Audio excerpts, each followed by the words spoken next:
Good afternoon, everyone. I am Commerce Next co-founder Veronica Sansev. Thank you so much for joining us today. For those that are new, Commerce Next is a community event series and conference for marketers at retail and direct-to-consumer brands. And on behalf of my fellow co-founders, Scott Silverman and Alan Dick, I want to welcome you to today's webinar. We have a very timely topic, best practices for getting ready for peak holiday season. Now, I know some of you have locked in your holiday plans, and others are just getting started. But no matter where you are with your holiday planning, this webinar will help ensure that you've dotted all the I's and crossed all the T's to have a successful holiday season. But before we dig in, I want to walk through a few thank yous and announcements. So first, I want to thank Parcel Lab. They have put a lot of thought into how to scale customer experience for peak, and it's been great to partner with them on this webinar. I also want to thank our amazing speakers, Angela Clark, Head of Digital Studio at Patagonia, Julie Evans, Vice President and Chief Marketing Officer at Omaha Steaks, Andrea Moore, SVP of Digital, E-commerce, and Consumer Insights at Nest New York, and Jay Naradzik, Director of Solutions Consulting North America at Parcel Lab. This week's speakers are all prepped and ready to go for peak holiday season, and we are so excited to share their best practices with everyone. We'll be sending our speakers thank you gifts via our gifting partner Gift Now as a small token of our appreciation. Now, we're doing something a little bit new for our audience gifts this webinar. We're looking to grow our social presence. So the first 5 people who follow Commerce Next on Instagram will get a free gift via Gift Now. You just have to look for Commerce Next on Insta, hit follow, we'll contact you and send you a free gift. Now, speaking of socials, our next webinar topic is actually on TikTok, Instagram, and other social commerce opportunities. It is on Wednesday, October 12th at 2 p.m. Eastern, 11 a.m. Pacific time. It features TeePublic, General Mills, and Products Up. We've added a link to the chat, but you can also go to commercenext.com to learn more. We also recently released a podcast that features John Hazen, the Chief Digital Officer of Boot Barn. In this episode, John focuses on how stores and digital work together to drive growth for Boot Barn. It is a really exciting episode. You can check it out on commercenext.com or wherever you get your podcasts, including Apple, Spotify, Stitcher, Google Podcasts, wherever, or you can ask your Alexa speaker, whatever works for you. And then, of course, if you missed any of our past events, we have a pretty amazing YouTube channel. It has content from past webinars, from the summit. It's a mix of tactical and how-tos as well as strategic vision sessions. Just go to youtube.com/commercenext and make sure to hit follow because that's how you'll get notified for new videos launch. Now, I know a lot of you have been with us before, but for those that are new, I'm going to run through some housekeeping. So first of all, don't worry if you miss anything. This webinar is recorded. We will be posting it tomorrow on Big Marker, and then in 2 weeks, it goes live on YouTube. So if there's anything you missed or you want to replay, it'll be available to you. Now, I'm going to walk through how the system works, and then we'll get right into the content. So first of all, the main panel for interactivity is on the right of your screen, and there you'll see chat, Q&A, polls, and handouts. So the chat is where you can give the speakers high fives, interact with other audience members. We definitely love keeping these webinars interactive, so please feel free to engage. But if you have a question, we're going to ask you to go into the Q&A tab, and you just click the Q&A button on the top, enter your question on the bottom. And the reason why we ask you to go into the Q&A tab is we have this additional functionality where you can upvote the questions. And even if you're not asking a question, it's good to peek in there every now and then because someone else may have asked a question that you care about. And if you upvote it, then that helps me know that I should pose that question to our panelists. And then finally, the handouts from today, which is really Jay's presentation. It's available on that last tab on the right, and you can download the slides right from there. And of course, for those who are watching this on replay, that link will be at the bottom of your player. So our agenda for today, we have a presentation on best practices for getting ready for peak holiday season by Jay Naradzik from Parcel Lab. Then we get to ask you questions via our audience polls. And then finally, we'll have that panel discussion with Patagonia, Omaha Steaks, and Nest New York. So with that, it is with great pleasure that I turn the screen over to Jay. Thanks, Veronica. Hi, everyone. Really happy to be here. As was mentioned, my name is Jay Naradzik, and I head up Solutions Consulting Team in North America for Parcel Lab. I've worked in technology for 25 plus years in a variety of roles, but I've really found that my sweet spot was working with brands to help them improve their processes and customer experience. So today, I'm really excited to talk about peak season. It's coming on us very, very quickly, and I want to go over what our predictions will be for the 2022 season and what you can do to prepare and ultimately set yourself and your bottom line up for success. So let's look at some key stats from 2021, though, before we dive into our predictions. So peak sales are increasing year over year, and from 2020 to 2021, we saw peak sales grow by 11%. Holiday shopping spend also increased around 18%, and we're seeing that average spend in North America at around $736. The biggest and staggering one, though, is 66% of Black Friday shoppers bought something from Amazon, and we're likely to see similar or higher usage this year. If Prime Day was any indication, it had 300 million items purchased over 2 days, and that works out to 100,000 items per minute, and we're just going to see this number continue to grow. We also saw less discounts in 21 during Black Friday. And actually that 99.5% of Black Friday deals were cheaper or the same price at other times throughout the year. So we've seen that the numbers have exploded and shopping events aren't quite what they used to be. But what does this mean for 2022? So this is the direction we see it heading. We're predicting a more conservative growth overall this year. And Insider Intelligence is predicting a 3.3% peak season sales increase, bringing it to a total measly amount of 1.262 trillion. They're also predicting a 15.5% increase in online shopping, and mobile commerce will account for 49.6% of overall e-commerce sales. We're also seeing that because of the increase in the cost of living, consumers are being more cost conscious. And because of the shift to digital first shopping, we're seeing that customers are less likely to wait until a major shopping event and are just buying anytime. So this unique set of circumstances comes along with a huge challenge for retailers. Acquisition is super expensive, more so than ever before, with digital ad prices having increased 20 to 40% from 21. So retailers need to focus on ongoing traffic and focus on retention. So let's go through how to set up a solid retention strategy to combat these rising costs so that you can get a piece of the Black Friday pie even when growth is slowed. We've come up with five key steps to making sure you're set up to exceed during the peak season and beyond. We're going to dive into each of these topics in a little more detail, but the five are: 1, setting up expectations early and predicting delays. 2, focusing on those WISMO inquiries. 3, investing in a post-purchase experience solution. 4, empowering your customers to help themselves. And lastly, creating a seamless returns experience. So let's dive into those. First, we want to set expectations early and predict delays when we can. In advance of the peak season, confirm your expected lead times and SLAs with your carriers so you can communicate those timings out to your customers. And if the timing is going to be off due to increased order volume, it's important that you set those expectations in advance in order to help build customer trust. But we all know sometimes things are just going to go wrong. So using your own order data, you can anticipate delays and proactively communicate that to the customer. Being able to alert the customer of the delay ahead of time and maybe give them a discount code is an effective strategy to winning them back. Another really great way to set yourself apart from other retailers and brands is by reducing WISMO. While it may be easier to send your customers to a carrier page, you're paying for it in resourcing for those where are my order calls. The time between order processing and delivery is the most emotional part of the customer journey, and it's a critical time to provide a top-notch experience. Giving your customers access to an on-site tracking page reduces WISMO calls, which in turn reduces wait times for other customers in line. It's a total domino effect.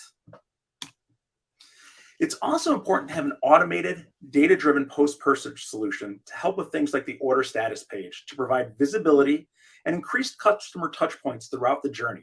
Things like left the warehouse notifications, delivery delays, or even messaging that includes assembly instructions or maybe examples of how to style a particular item of clothing. And the one thing that I'm a huge believer in is providing opportunities for feedback. Being able to get quick indicators of customer satisfaction in the messaging or on the order status page is a great way to determine if adjustments need to be made in your post-order process. NPS is a perfect example of this and one of my favorite ways for a customer to quickly give you an answer. And then the last one seems like a no-brainer, but it's hugely important to empower your customers with information during peak seasons. Set up a frequently asked questions page. I promise you people are going to read it.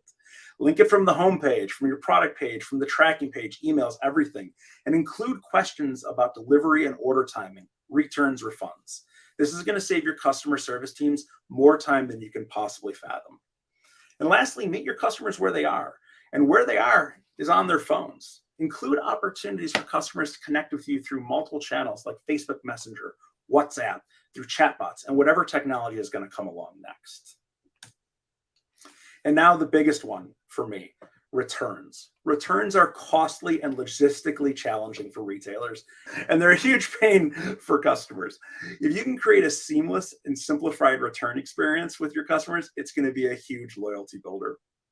By setting rules and options for what, when, and how returns will be accepted, you can reduce costs and give increased flexibility to the customers. For example, give the customer the example of the option to choose if they want to do an exchange or a refund, or pick the most convenient return option. That could be picking a shipping carrier, a drop-off in store, or even a scheduled in-home pickup. Take it a step further and add things like maps and store opening times and even weather to the returns communication messaging to make it in-person returns even more convenient. This kind of service is going to bring customers back time and time again and really create that brand loyalty. So thanks so much for listening. I'd love to connect with you on LinkedIn, or you can shoot me an email. It's on the screen here. And if you have any questions about peak season or post-purchase experience, we put out a ton of research and reports. Feel free to check those out on parcellab.com. And with that, I hand you back over to Veronica, and I'm excited to be on this great panel. Awesome. Thank you so much, Jay. All right, everyone, we are moving into our instant poll time. Just a reminder, when we launch the polls, you can see the results. So the polls will pop up on your screen, and then you can see the results under polls closed. So our first question for you is, how prepared are you for the 2022 holiday season? And the options are very well prepared. That means you're all done, ready to go. Somewhat prepared, putting the final touches on holiday plans. Or C, not prepared, just starting holiday planning. So the majority of you are somewhat prepared, and you're just putting the final touches on your holiday plans, which is great because this webinar will definitely help with that.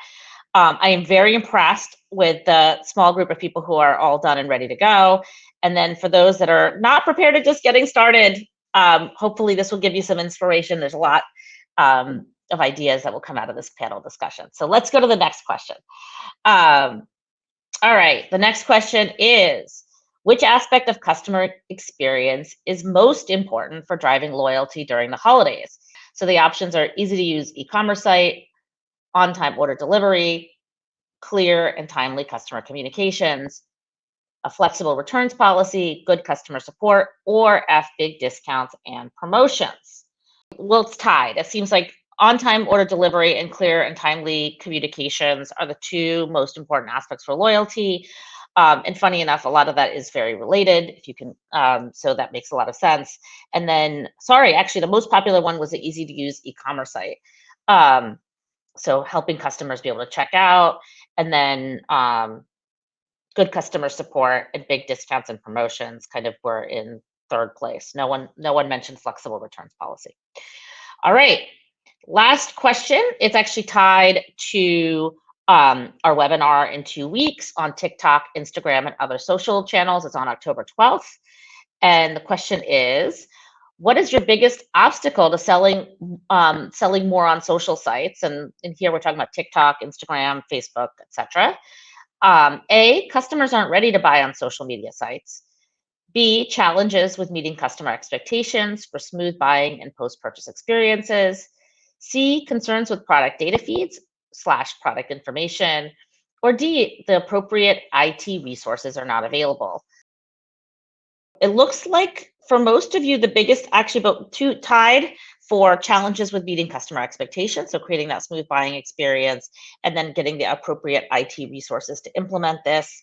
To a lesser extent, people had concerns with the product data feed, but I guess that might be tied to that smooth experience as well. It doesn't seem like many people feel like customers are not ready to buy, which is a good thing. Wonderful. So now it's with pleasure. It's with great pleasure that I introduce the panelists for this session. Awesome. So thank you all for joining. I want to start by having, since Angela and Julie and Andrea are new to this particular webinar, but not to the Commerce Next community as a whole, I want to start by having you introduce yourselves, your role at your company, and maybe where you are in the holiday planning process. And Angela, we'll start with you, and then Andrea, and we'll go to Julie last on this one. Okay, great. Hi, everyone. I'm Angela Clark. I'm the head of Digital Studio at Patagonia. I run the e-commerce business, the activism channel, digital integration, and consumer insights. And for us, we're pretty buttoned up, but there's always that sort of fine tuning that happens to just be a little more reactionary, which we'll probably talk about a little bit further on, but we're pretty close to finished. Awesome. Andrea? Hi, everyone. I'm Andrea Moore. I head up digital and e-commerce at Nest New York, which is fine fragrance, home fragrance, and fragrance technology. And gifting is a very big part of our year. We spend a lot of time thinking about it. And I would say we're sort of in line with Angela. So we're like 90-10. So we're very planned, but we leave a little bit of room for audibles and adjustments as we get into the season. Great. Julie? All right. Hello, everyone. Happy holidays. 88 days to go. So like Andrea and Angela, we're pretty buttoned up. We're just ready for it to hit. In fact, it is just the perfect time for me to break out my holiday t-shirt that I gave to my team last year. So you can all read it. It's almost time to switch from my everyday anxiety to my festive holiday anxiety. So it was a big hit. So I encourage you to maybe consider that for your teams. I love that. I love that. Puts us right in the season. So Julie, I'm going to stick with you for a second because I want to kind of start from a high level and talk about, when do you start planning for the holiday season, and what are the key things you do to ensure your team is ready to really maximize on holiday? For sure. We actually start planning for holiday in the season last year. So actually holiday 2021, we were planning for holiday 2022. So we were doing some test and learns to set us up for success. But the one thing that we do, and we do this across the organization, is we keep a decision log, kind of like who makes the decision, what was it, why did we make it? And then also, is this a rollout strategy? And so that then leads into a really, really deep holiday retro that we try to have completely buttoned up by the end of January. So because, when it's fresh in your mind is the best time to capture all of that information. And then we move into, planning the year. So by late April, early May, we have our creative briefs done, which in turn, we are delivering our media, our marketing, and our merchandising plans by early July. And in fact, today, the director team, we have a horizontally connected director team. They just presented to senior leadership the holiday share out. So we're pretty buttoned up. And again, then that includes what are we going to test and learn this holiday season to set us up for success in holiday 2023, because it's going to be here before we know it. Yeah, absolutely. And I love that you kind of have you start with a testing thesis, and then you go into the holidays, and then you try different things out, and then use that to kind of set the playbook for the following holiday, which is awesome.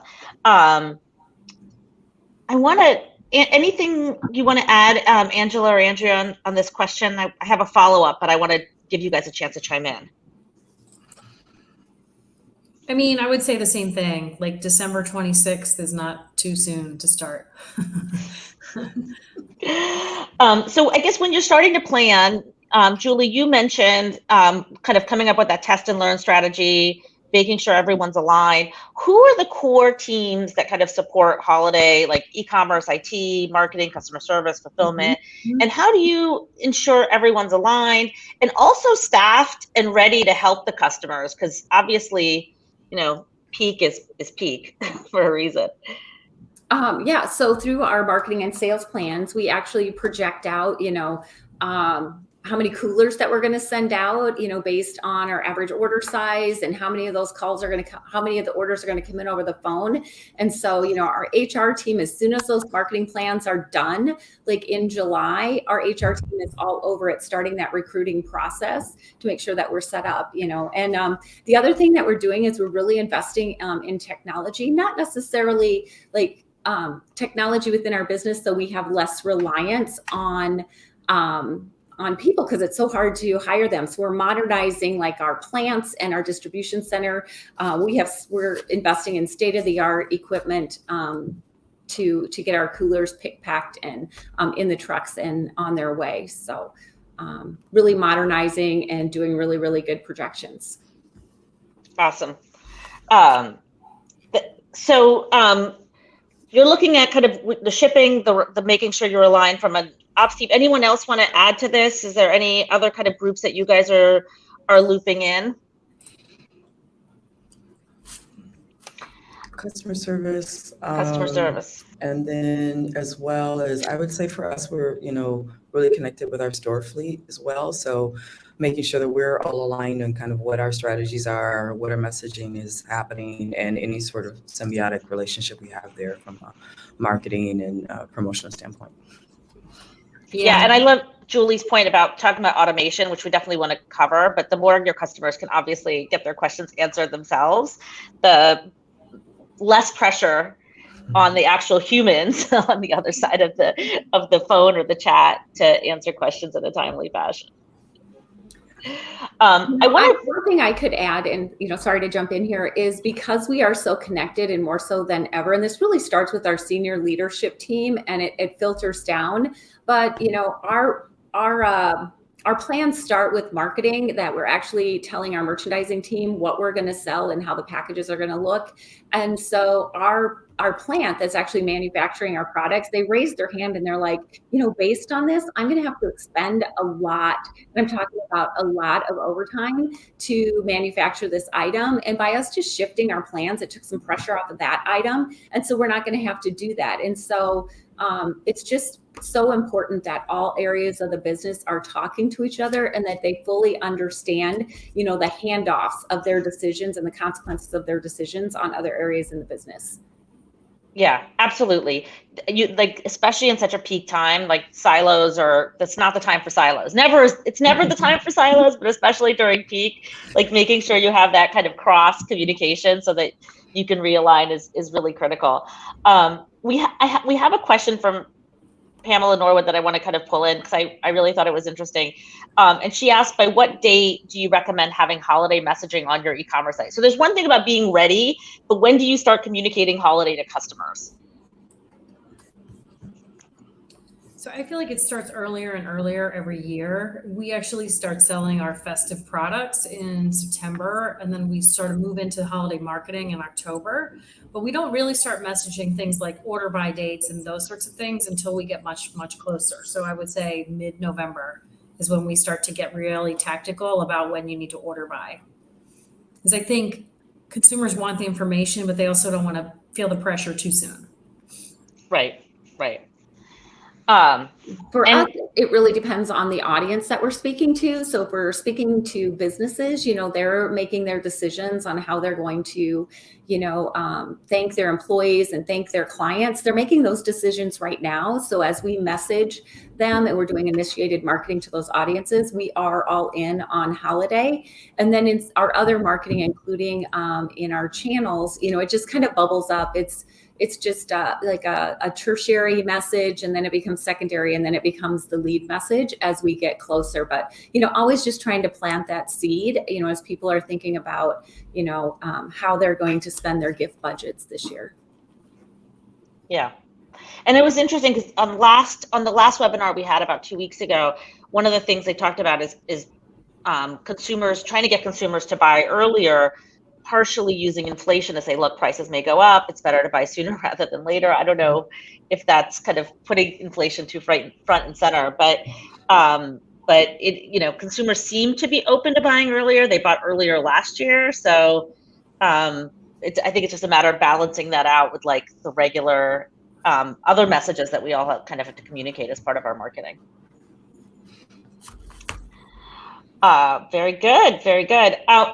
Julie, you got a lot of feedback, positive feedback on your shirt, and people wanted to see it again to see what it says. So I'm responding to the internet's request. All right, this is really uncomfortable, but I'll do it just for all of you. So, okay. There we go. It's almost time to switch from my everyday anxiety to my festive Christmas anxiety. Yes. Very nice. So again, just really good feedback from the team. We had a lot of fun with this one. So very good. Thank you for obliging. So Angela, my next question is for you. So our recent Commerce Next research found that loyalty is, of course, increasing in importance for retailers this holiday season, partially because marketing costs are up. So what are you doing to improve loyalty for new customers that are acquired during the holiday season? Yeah, so I think for new customers in particular, one of the things that we really love to put front and center is our ironclad guarantee. So basically what that means is Patagonia as a brand, we stand behind our product. We want that product to live a lifetime, literally. So we will replace something. If it fails on you, we will repair it for you. And so I think when you look at our product, it's not inexpensive compared to some other people in the marketplace. We want to have that message front and center so they really understand what it is they're buying, even outside of the eco aspect of our product. So really knowing what they're getting for their value and knowing that they can come back to us whenever they need to. And then also, as much as possible, I think we are a high touch brand through all of our channels. So we try to be, customer service all the way through. We want to have like in-region people be able to be accessible and really connect with people as much as possible. And Angela, follow-up question on that. When you say like making sure you communicate the value of the brand, a lot of times the person buying is obviously different than the person receiving. So is that something that you kind of include with the product? Okay. Yeah, absolutely. In fact, we just have updated our hang tags to include a QR code. And so in that QR code, we're, expounding upon, this item can be a lifetime. If you don't want it, you can give it back to us. We'll buy it back from you in our used program called Wornwear, and we'll make sure that this item continues to live. And the beauty of that QR code is we can morph that message as much as we want to through over time, and it's not set in stone. So we're starting to play quite a bit with that. Awesome. What about, so you talked about the product. What about the other aspects of loyalty? Like one of the things that when we did our like little poll a couple minutes ago, it seemed like, at least from the audience perspective, the two things that were most important from a kind of loyalty perspective were delivering the product on time and then communicating with the customer on what to expect. Yeah. How are you managing some of those things? Yeah, so that's a great point. So I think the retention piece is a big part of that. And then just making sure we've expanded our trigger messaging. So if people, especially through returns process and order and shipping process, so we found that the more touch points we have on letting people know, like, we've got your order, we're picking your order, we've shipped your order, you expect to get it at that time, and adding in opportunities for them to either come back to the brand and explore more, or just give them that sense of visibility, actually adds to that retention and reduces, stress and anxiety, especially if you're buying something within a time frame, so that that, I trust this brand, they delivered on what they said they're going to do. And then on the returns process is a huge opportunity, right? So if someone is returning something, to again have those touch points or give the opportunity for them to engage with the brand, or upsell product, or replace what they have, I think is really critical, and I think that adds to the loyalty to the brand as well. Yeah, absolutely. Jay, just to remind, oh, perfect, you unmuted yourself. I'm sure, you talked about some of these things. So like Angela has a pretty comprehensive program, but like, what would you add from a parcel lab perspective? What have you seen customers do that really helps improve loyalty? Yeah, I mean, Angela hit on a lot of these, right? You really have to take control of that post-purchase journey. It's super critical, it's time sensitive, and it has a really tremendous impact on loyalty. So during that part of the buying process, customers expect to receive more communications. So Angela sounds like she's doing a lot of good things there. They want to know when it's been picked, when it's been packed, when it's out on the return side. But you really want to make those communications very personal as well. So like, for example, if you're a luxury brand, maybe you want to set up some things like watch lists. This isn't less about the communication side on the emails and whatnot, but create a watch list. And if you see for a luxury item that this thing has been delayed in packing or there was a failed delivery attempt, automate a process with your customer services team so they're aware of it and they can proactively reach out. We've seen brands in like the home goods space or the electronic space get really creative in their content and start to include like unboxing guidance in the emails, links to videos or how to use that item properly, assemble it, things like that.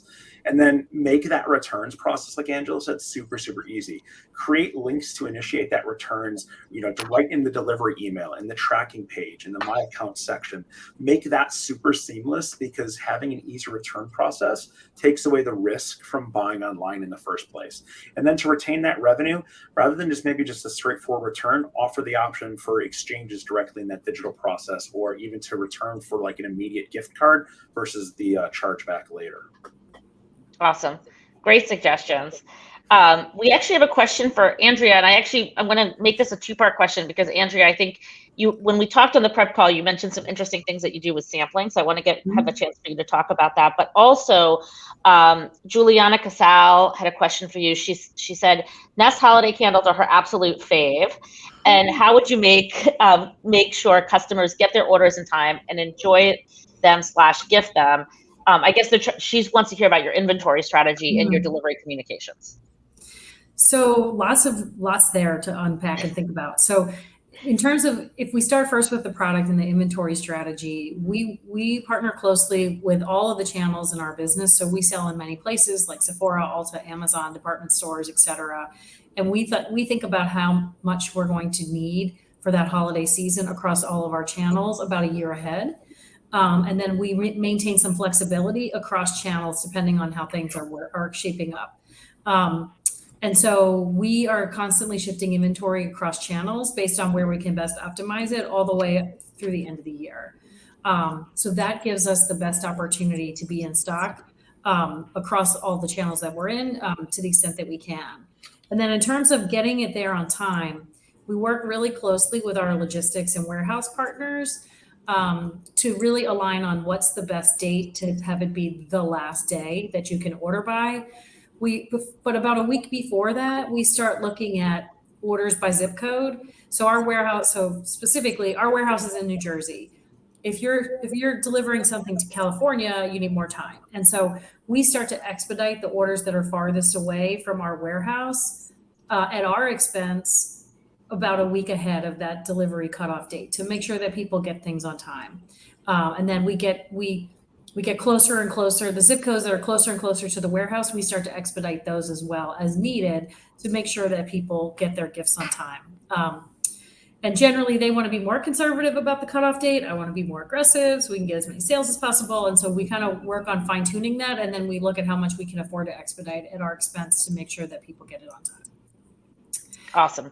And then I want sampling, yeah. Kind of goes back to the last question, which is about loyalty and getting people to come back. And so one of the things we started doing last year that has been really effective is we start putting samples into packages starting Black Friday week for products that are not going to be on sale until the first quarter of next year. So if you buy that week, you'll get a mini votive of scent that is going to launch in the first quarter of next year. So it gives you a chance to try it. It gives us a chance to collect reviews.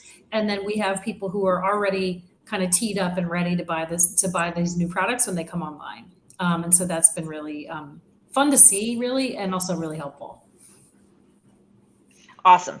Now I want to stay on loyalty for a second, and I know that there's some kind of marketing related questions that are coming in from the audience, and I promise you that I will ask the panelists, but we have kind of the marketing section of this panel planned out, and we'll feed them in there. But while we're on loyalty, I know Julie, you also have a loyalty program at Omaha Steaks. Can you talk about that and how that kind of plays into overall kind of new customer loyalty?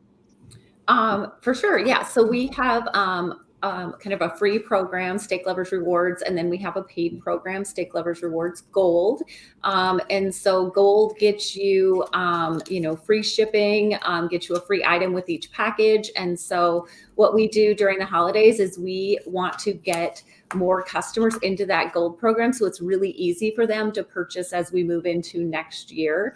And so we offer some special pricing on the Gold program when we have all of those eyeballs on the site, so that we can, set ourselves up for, success getting those gift buyers to become self-purchasers in the next year. Awesome. And do you also do anything, same question I asked Angela, do you also do anything if someone receives their like amazing gift of steaks, do you do anything to encourage them to join the loyalty program, assuming they have a great experience and want to then repurchase for themselves? We have a pretty sophisticated program that, we will at the right time start marketing to that gift receiver. In fact, we've figured out about what the right time is when to start, reaching them digitally, as well as through the mail, kind of like as they've had a chance to try and enjoy some of their products and they're ready to do a replenishment on those. So, we're constantly testing into that investment. Awesome. All right, switching gears just a little bit, because we started to talk about kind of fulfillment. I want to touch on that since that's so tied to loyalty. And Julie, I want to stay with you for just 1 second. When we just finished our holiday survey, the report's coming out next week. To give you all a preview of one of the insights we saw last year, everything was all about logistics, at supply chain, and last mile delivery. And it was less of a concern this year, but I'm not sure that it's completely gone away. Like, are you anticipating any last mile fulfillment delays this holiday season? How do you prepare for those? Talk about that a little bit.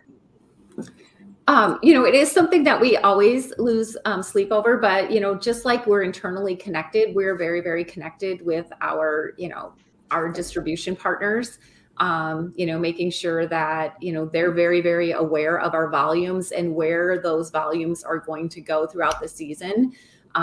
So it's certainly, a big conversation for us. Last year, Omaha Steaks, we are in Omaha, Nebraska. You'd think in December that we would be having snow, but we actually had like a windstorm last year, which really, weather is a big conversation during the holiday season and how it impacts, our capacity and ability to fulfill and get gifts out. So we're always talking internally and externally about that. And I remember when we talked, you had a specific strategy. I can't remember what you had said at the time, but you have a specific way that you approach it if something is late, or a way that you kind of work with customers, or if it's not. So I think maybe one of the things we talked about is our return policy, right? So yeah. Unlike we have 100%, best steak of your life guarantee on our product, but no, thank you. We don't want people returning those. So, we definitely work with our gift buyers and our gift receivers if for some reason, they're not happy with their product. It really is super, super small. It is like well less than 1% that we have, people actually, not being happy with getting the gift of Omaha Steaks. Got it.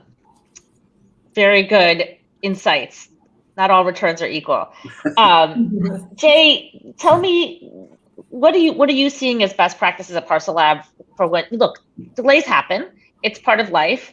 We're having the hurricane in Florida, so people in Florida are probably not getting their packages on time right now. What do you do in those kinds of situations? Yeah, it really starts with, early on in the process and listening to the customer promise you made during checkout or, on the product page, and predicting early on if there's going to be a delay, paying attention to, when the thing should have left the warehouse, when scan should have happened, when there's weather events that are impacting it. And when you see one of these things that is going to cause a delay, make that available really early on to the customer proactively. So they're, always kept in the loop. And do that across all the channels, right? Let them engage on their own terms. Email, SMS, in your apps, on the My Account page, via the chat bot. And you want to do this to avoid overwhelming your customer service teams at their most stressful and busy time. It's really upsetting to sit on hold forever because it's peak season just to ask a "where's my order" question. So by being really proactive about that, that's one of the best things you can do.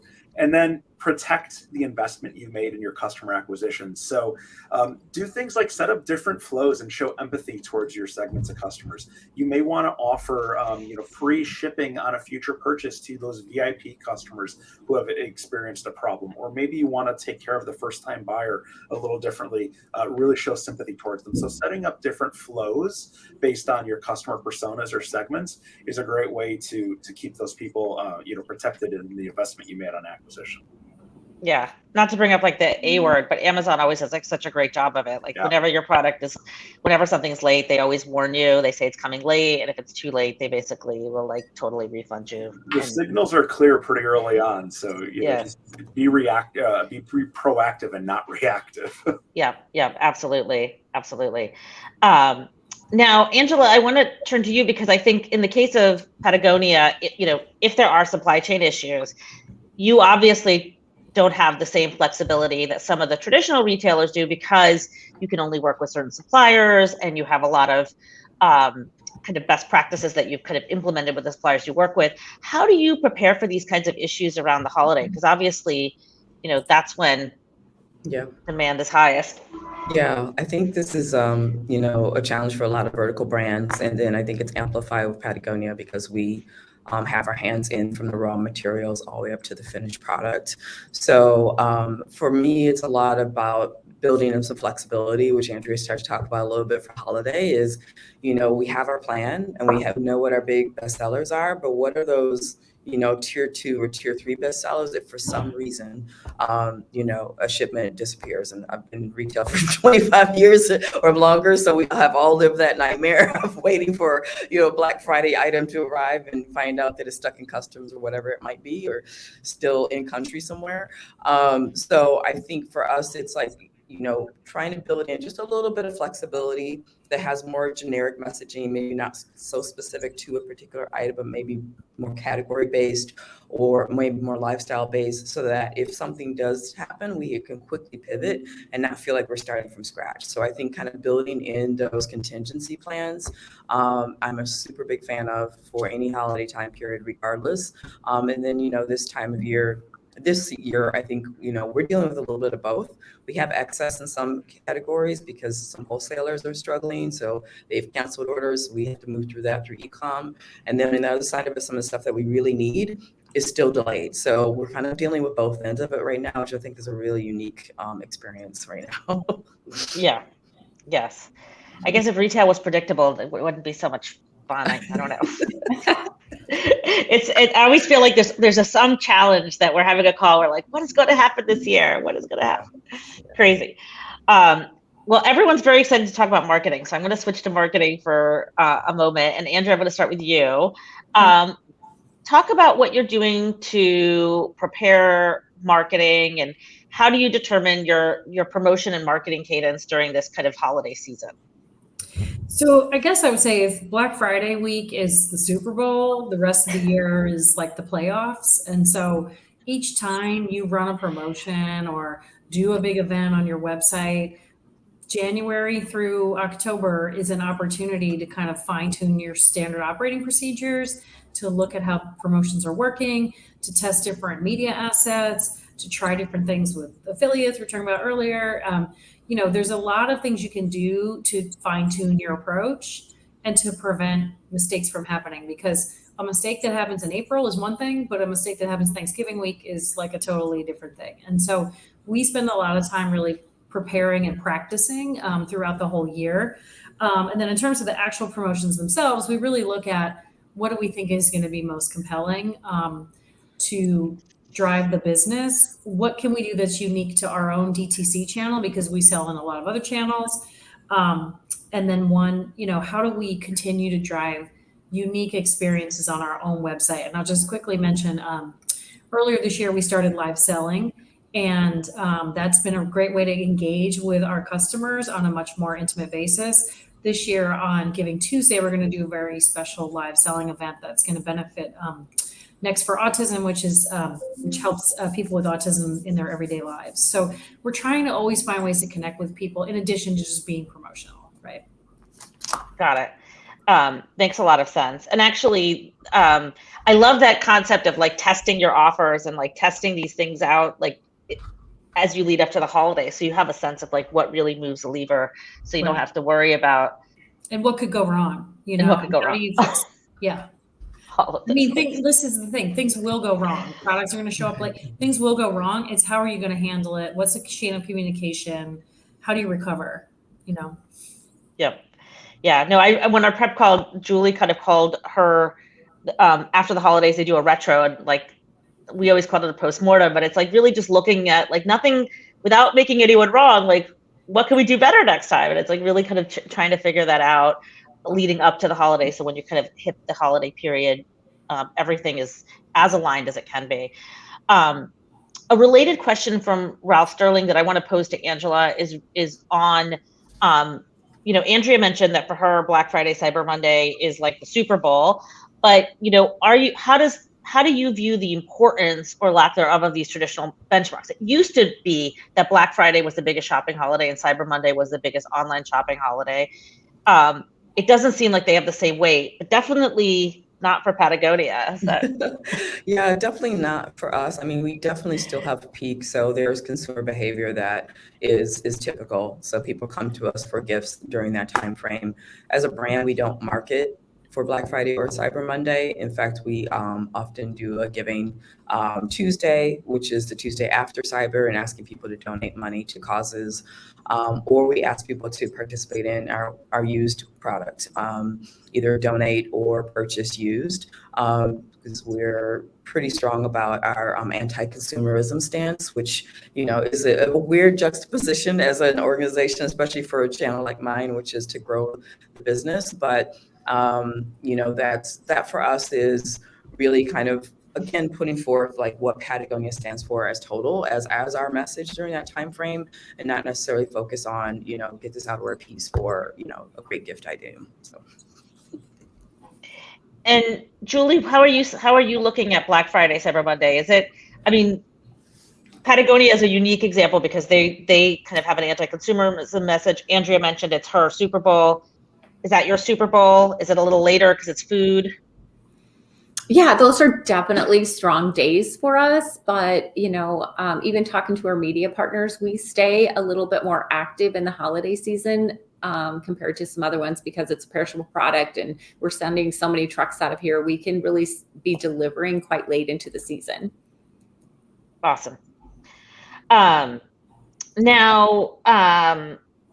I'm going to talk about store. Oh, before I talk about stores, I want to pull in a question because for Julie, Juliana Casal actually asked about your SMS programs.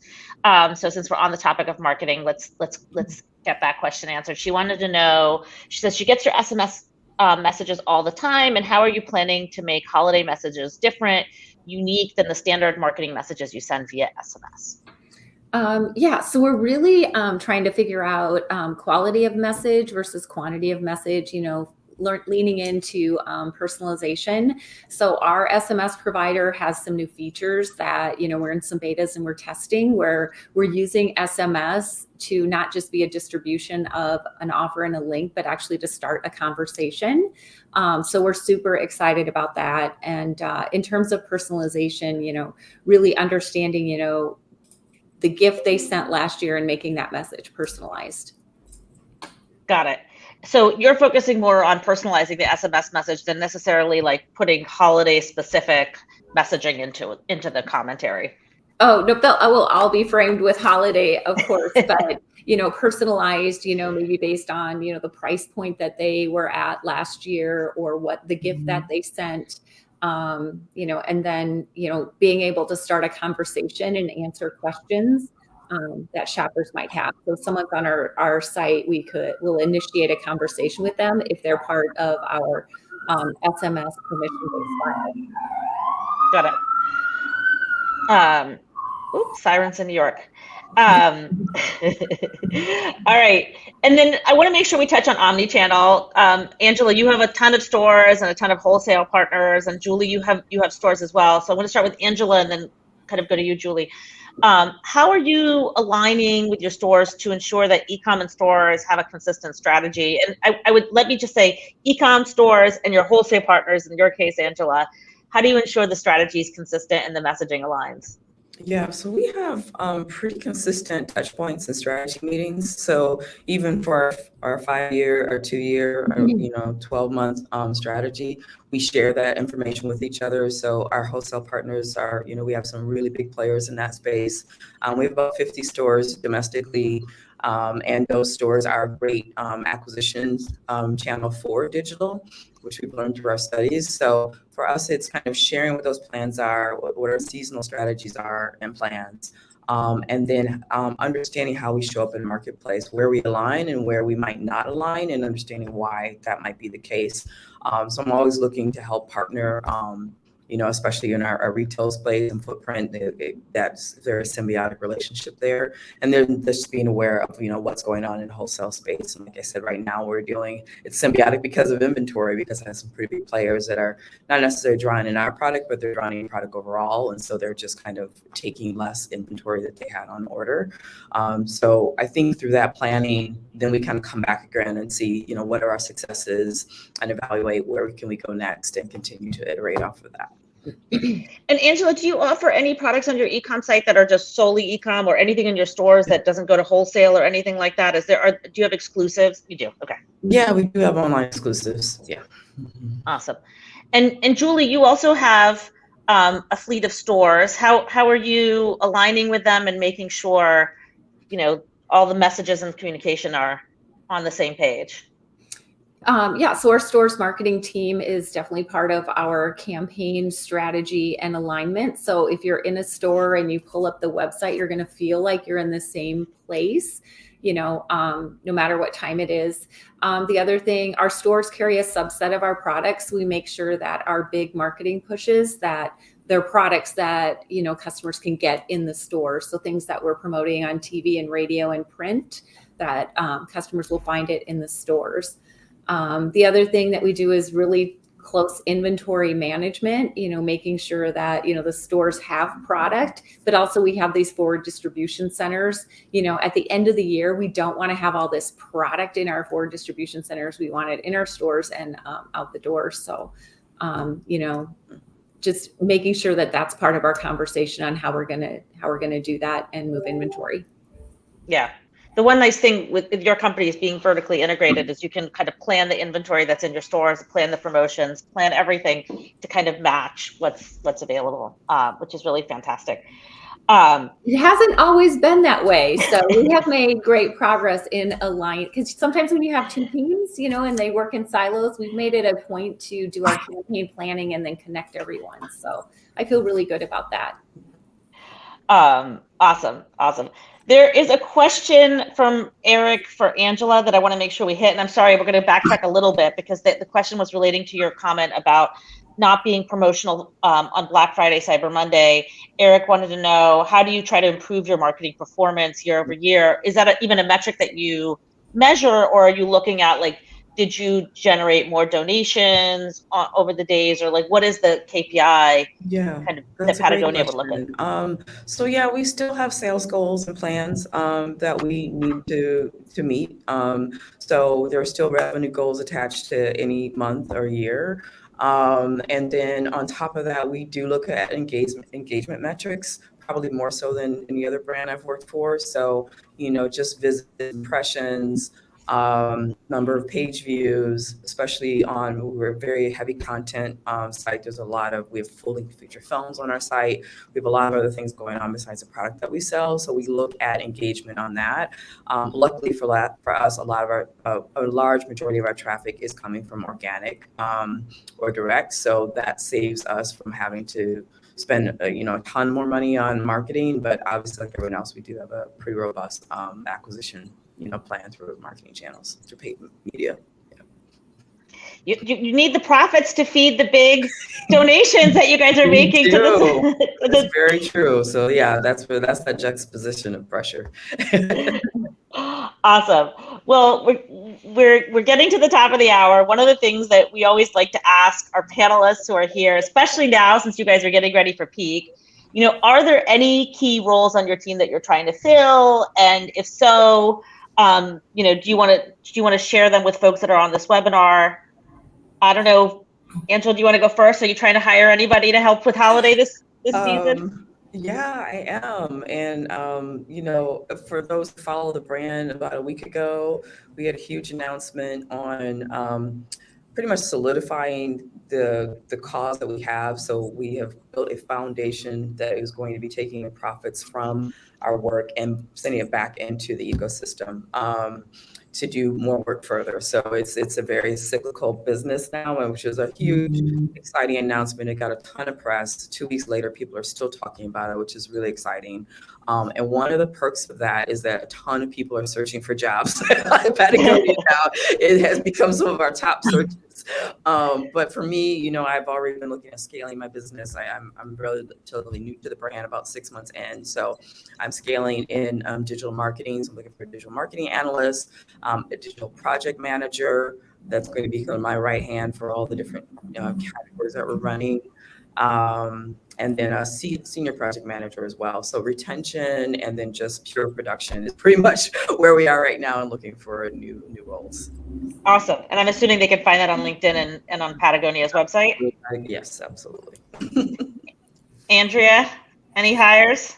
Yeah, actually, speaking of retention and loyalty, we are looking for a senior manager of CRM. So if anyone knows anyone or is interested, let me know. Awesome. Julie? Yeah, I have just one position on my team. Someone is leaving Omaha to move to California. Don't know why. And so it's a junior email marketing position. And then I'm also, as we head into 2023, looking for someone who's, can help develop our social commerce, our influencer program, and to help us focus there. So awesome. And Jay, any big hires on the Parcel Lab side? We're always hiring. Come on, check out the website. But now we're hiring across a variety of roles, both in the U.S. and over in Europe. So awesome. Well, Julie, Angela, Andrea, and Jay, I want to thank you guys for joining and for sharing your experience with the Commerce Next community. We covered a lot of ground, from straight out loyalty and operations to marketing, and I really appreciate you taking the time. For everyone that tuned in today, thank you for being here and for participating and asking amazing questions. We will be back here in 2 weeks on October 12th with our webinar on TikTok, Instagram, and other social commerce opportunities. We look forward to seeing everyone soon. Take care. Bye. bye.